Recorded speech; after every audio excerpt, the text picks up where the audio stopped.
I had just got, I was trying to get a record deal, and I'd just been turned down by Capitol in Nashville. Very, very famous Rat Pack producer, the guy who produced the Rat Pack, Jimmy Bowen, had just turned me down and said, It's 3 months after Toby Keith's death, and his daughter Shelley is standing in his garage, holding a cardboard box that's about to shatter everything she thought she knew about her father. The box is unmarked, tucked behind his vintage car collection, and when she opens it, she finds something that makes her call her brothers immediately. "You need to get over here right now," she tells them, her voice shaking. "Dad wasn't who we thought he was." Now, you have to understand something about Toby Keith. This was a man who built his entire career on being exactly what you saw. The red, white, and blue cowboy. The guy who'd put a boot in your ass if you messed with America. He wore his toughness like armor, never showed weakness, never backed down from a fight. For 40 years, that's who Toby Keith was to the world. And honestly, that's who his family thought he was too. But Shelley's standing there in that garage, staring at documents that don't make any sense. Bank records showing massive transfers to accounts she's never heard of. Names and addresses of people she doesn't recognize. Receipts for payments that have nothing to do with music, nothing to do with business, nothing to do with anything she can explain. Her brother Stellan arrives first, takes one look at what she's found, and his face goes white. Then Crystal shows up, and suddenly all 3 of Toby's kids are sitting on the garage floor, surrounded by boxes they never knew existed, trying to piece together a puzzle that doesn't fit the man they buried. Because here's what they're looking at. Evidence that their father had been living a completely double life. Not affairs, not business deals, not anything scandalous in the way you'd expect. Something much more shocking than that. The first document Shelley pulls out is a handwritten list in her father's unmistakable scrawl. Names, addresses, dollar amounts. Some entries go back 20 years. The amounts range from a few $1,000s to 6 figures, and next to each entry, there's a note. Surgery successful. House saved. Kids can stay in school. Stellan finds a folder marked private. Destroy after my death. Inside are letters Toby had written but never sent, explanations for payments he'd made, and detailed instructions for his assistant about maintaining secrecy around certain transactions. The letterhead on some of these documents shows business names none of his children had ever heard of. But it's Crystal who finds the document that changes everything. It's a legal agreement, signed just 6 months before Toby's death, establishing what appears to be a massive charitable trust. The funding amount listed makes all 3 siblings go silent. We're talking about a number so large that it represents a significant portion of their father's entire estate. None of them had any idea this trust existed.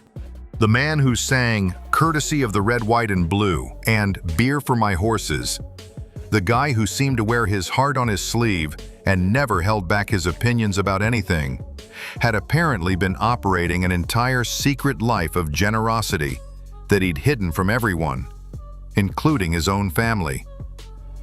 Shelley starts crying first, but not from sadness, from confusion, from shock, from realizing that the father she thought she knew completely was apparently just one layer of who Toby Keith really was.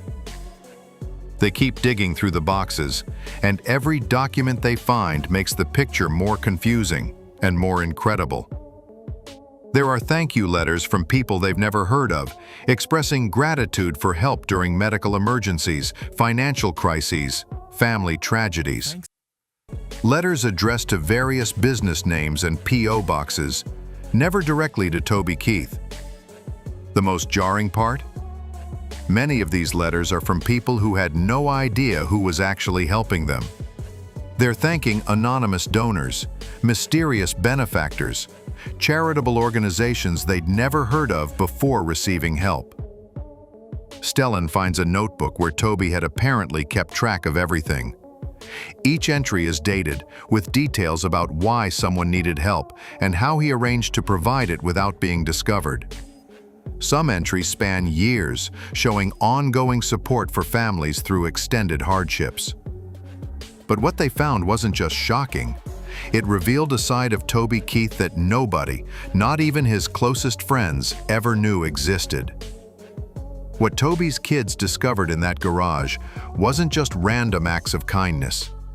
It was a sophisticated operation that had been running for over 2 decades, designed specifically to hide Toby Keith's involvement in helping people who were desperate and had nowhere else to turn. The system was brilliant in its complexity. Toby had created multiple shell companies with names like Red Dirt Relief and Oklahoma Hearts Foundation. He'd hired a small team of people whose only job was to identify families in crisis and quiet. Take Michael Rodriguez, a Marine who lost both legs in Afghanistan.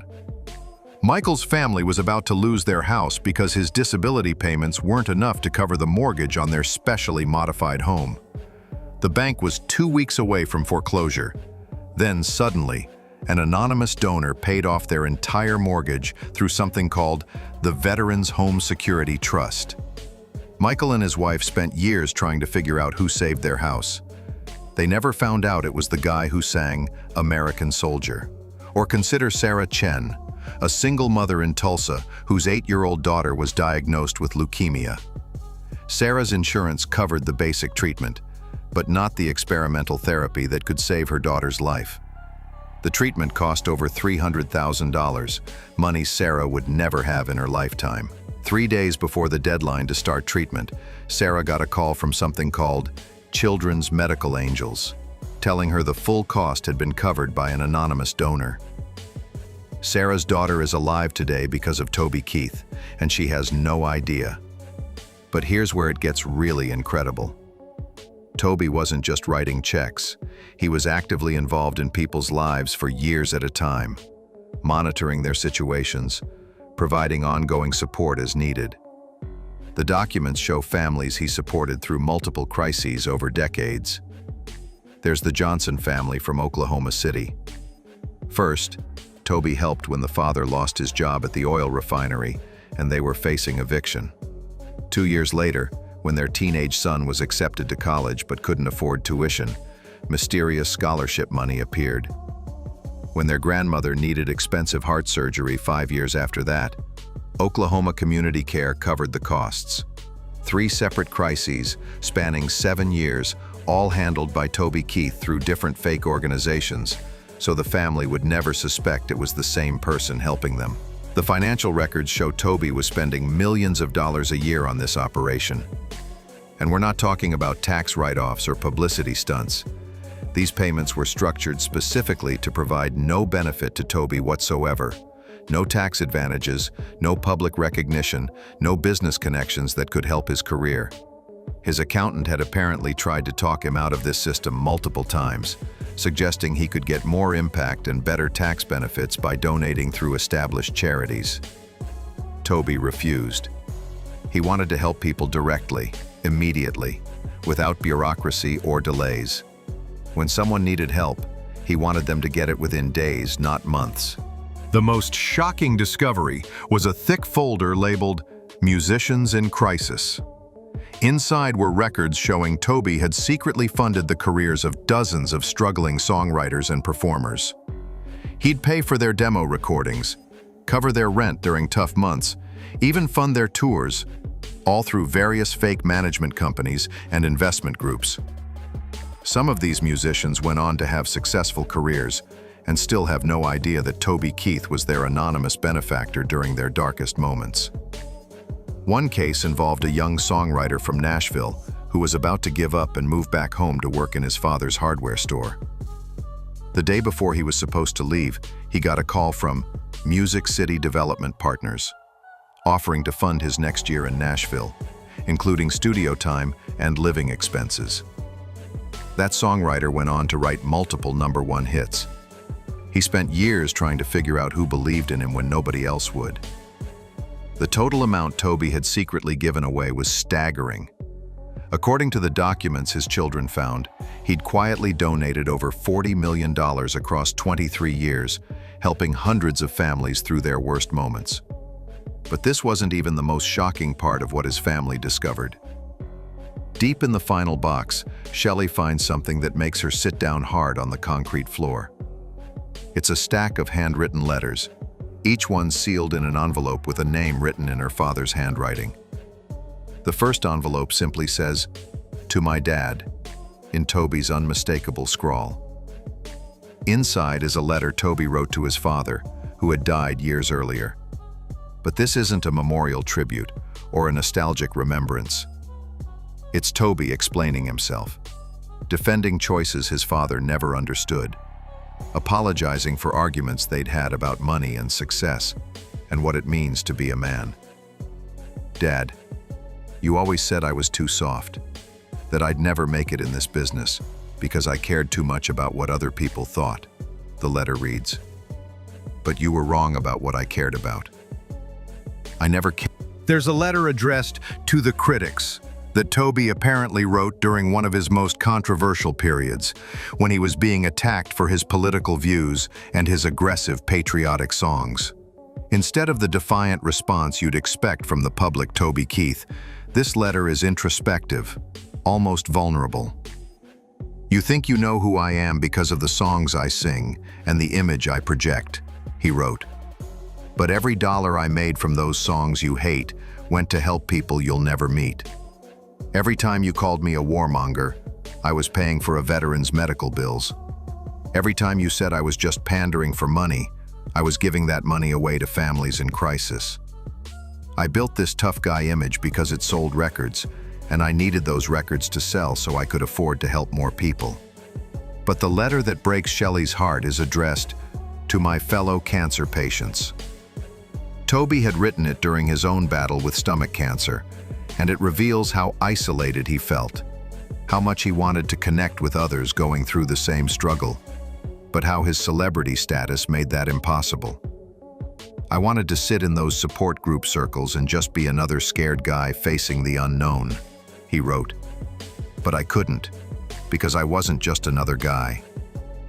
I was Toby Keith, and that meant everyone treated me differently, like I was somehow stronger or braver than the rest of you. The truth is, I was just as terrified as anyone else. Maybe more, because I had to pretend I wasn't."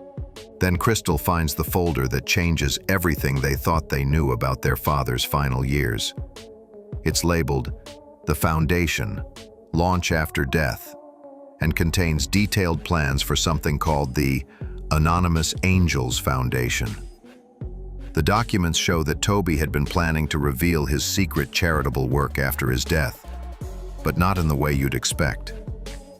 Instead of taking credit for what he'd already done, he wanted to create a foundation that would formalize his approach to anonymous giving. The foundation would be funded by...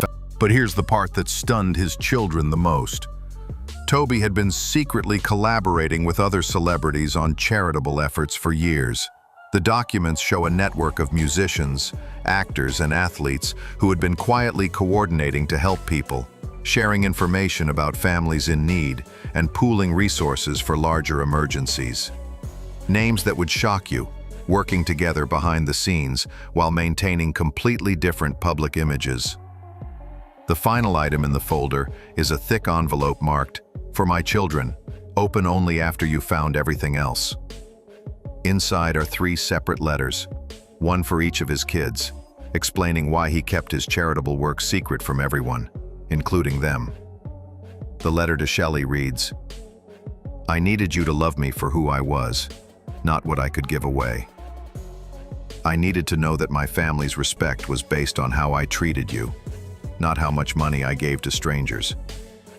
I was afraid that if you knew about this, you'd see it as proof that I cared more about helping other people than I did about being present for my own family." What his family decided to do with this information would either honor his wishes or change everything. For 3 days after discovering their father's secret life, Toby's children couldn't agree on what to do. Shelley wanted to honor his wishes completely, keep everything secret, maybe quietly continue his charitable work without ever revealing his involvement. Stellan felt they owed it to the world to show who their father really was, that people deserved to know the truth about the man behind the music. Crystal was torn between both perspectives, understanding the weight of either decision. They brought in Patricia, Toby's longtime assistant, who had been the keeper of his secrets for over 2 decades. She told them something that changed their entire perspective on the situation. "Your father knew you'd find all of this," Patricia revealed. "He wanted you to find it. He could have destroyed these records, had everything handled through lawyers with confidentiality agreements that would have kept this secret forever. But he didn't. He left everything." They revealed enough of Toby's secret charitable work to show the world that he was more complex than his public image suggested. But they didn't release the names of the families he'd helped, or the specific details that would embarrass the people who had received his assistance. They launched the Anonymous Angels Foundation exactly as Toby had planned. But they did it in his name, making it clear that this was his vision and his funding. The response was immediate and overwhelming.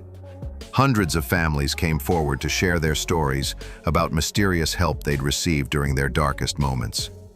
Veterans whose medical bills had been paid by unknown donors.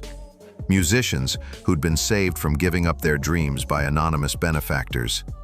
Families who'd had their mortgages paid off during financial crises by charitable organizations they'd never heard of before.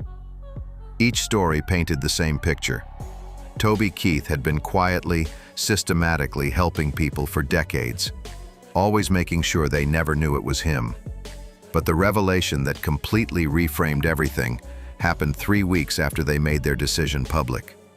A package arrived at Shelley's house with no return address, containing a letter from a nurse who had worked at the children's cancer ward where Toby had received his own treatment. The letter explained that during Toby's chemotherapy sessions, when he was at his weakest and most vulnerable, he would ask about other patients who we were struggling financially with our treatment costs. The nurse initially thought he was just making conversation to distract himself from his own situation. But then she started noticing that families who had been facing impossible medical bills were suddenly getting help from anonymous donors within days of Toby asking about them. Mr. Keith was using his own cancer treatment as an opportunity to identify more people he could help, the nurse wrote. Even while he was fighting for his own life, he was worried about other families who couldn't afford to fight for theirs. "I've worked in cancer treatment for 30 years, and I've never seen anything like it." This final revelation showed that Toby's secret charitable work wasn't just something he did. Sometimes the people who seem the toughest on the outside are carrying the biggest hearts on the inside. If Toby's story moved you, hit that like button and subscribe for more incredible, untold stories about the hidden lives of the people we think we know. What other celebrities do you think might be living secret lives of generosity? Let me know in the comments.